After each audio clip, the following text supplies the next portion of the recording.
വാർത്തകൾ വിശദമായി. മതവിദ്വേഷ പരാമർശ കേസിൽ റിമാൻഡിൽ കഴിയുന്ന PC ജോർജിന്റെ ജാമ്യ ഹർജിയിൽ കോടതി ഉത്തരവ് നാളെ. കോട്ടയം മെഡിക്കൽ കോളേജ് ആശുപത്രിയിൽ പ്രവേശിപ്പിച്ച PC ജോർജ് ഡോക്ടർമാരുടെ നിരീക്ഷണത്തിൽ തുടരുകയാണ്. അദ്ദേഹത്തിന്റെ ആരോഗ്യസ്ഥിതി മോശമാണെന്നും ആൻജിയോഗ്രാം ഉൾപ്പെടെ ചെയ്യണമെന്നും ജാമ്യം അനുവദിക്കണമെന്നും അഭിഭാഷകൻ ഇന്ന് കോടതിയിൽ ആവശ്യപ്പെട്ടു. എന്നാൽ പ്രോസിക്യൂഷൻ ശക്തമായി ഇതിനെ എതിർത്തു. ജാമ്യ വ്യവസ്ഥകൾ PC ജോർജ് തുടർച്ചയായി ലംഘിക്കുന്നുവെന്ന് പ്രോസിക്യൂഷൻ ചൂണ്ടിക്കാട്ടി. അതേസമയം വിചാരണയിൽ കുറ്റം തെളിഞ്ഞാൽ ശിക്ഷിക്കാമെന്ന് PC ജോർജിന്റെ അഭിഭാഷകൻ പറഞ്ഞു. പൊതുപ്രവർത്തകനായാൽ കേസുകൾ ഉണ്ടാകും, ഇതും അതുപോലെയെന്ന് PC ജോർജിന്റെ അഭിഭാഷകൻ വാദിച്ചു.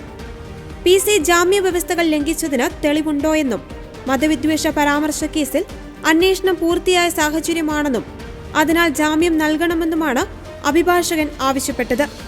PC നേരത്തെ സമാന കുറ്റകൃത്യം ചെയ്തിട്ടുണ്ടെന്ന് അസിസ്റ്റന്റ് പബ്ലിക് പ്രോസിക്യൂട്ടർ വാദിച്ചു. 30 വർഷം MLA ആയിരുന്ന വ്യക്തിയാണ് അദ്ദേഹം. മതസൗഹാർദ്ദം തകർക്കുകയെന്ന ലക്ഷ്യത്തോടെയുള്ള പ്രസ്താവനയാണിത്. മുൻകൂർ ജാമ്യത്തിന് പോയപ്പോൾ തന്നെ ഹൈക്കോടതിയിൽ ഇത് ബോധ്യപ്പെടുത്തിയതാണ്. ഇത് സമൂഹത്തിന് തെറ്റായ സന്ദേശം നൽകും. ഇതെല്ലാം പരിഗണിച്ചാണ് ഹൈക്കോടതി മുൻകൂർ ജാമ്യം നിഷേധിച്ചതെന്നും പ്രോസിക്യൂട്ടർ വാദിച്ചു. റിമാൻഡിലായതിനു പിന്നാലെ ECG വേരിയേഷനെ തുടർന്ന് PC ജോർജിനെ കോട്ടയം മെഡിക്കൽ കോളേജിലെ കാർഡിയോളജി ICUവിൽ പ്രവേശിപ്പിച്ചിരുന്നു. 48 മണിക്കൂർ നിരീക്ഷണമാണ് ഡോക്ടർമാർ നിർദ്ദേശിച്ചത്. നിലവിൽ ജോർജിന്റെ ആരോഗ്യം തൃപ്തികരമെന്നാണ് അധികൃതർ അറിയിച്ചത്. ആരോഗ്യനില മെച്ചപ്പെട്ടതിനു ശേഷം ജയിലിലേക്ക് മാറ്റുന്ന കാര്യത്തിൽ അന്തിമ തീരുമാനത്തിലെത്തും.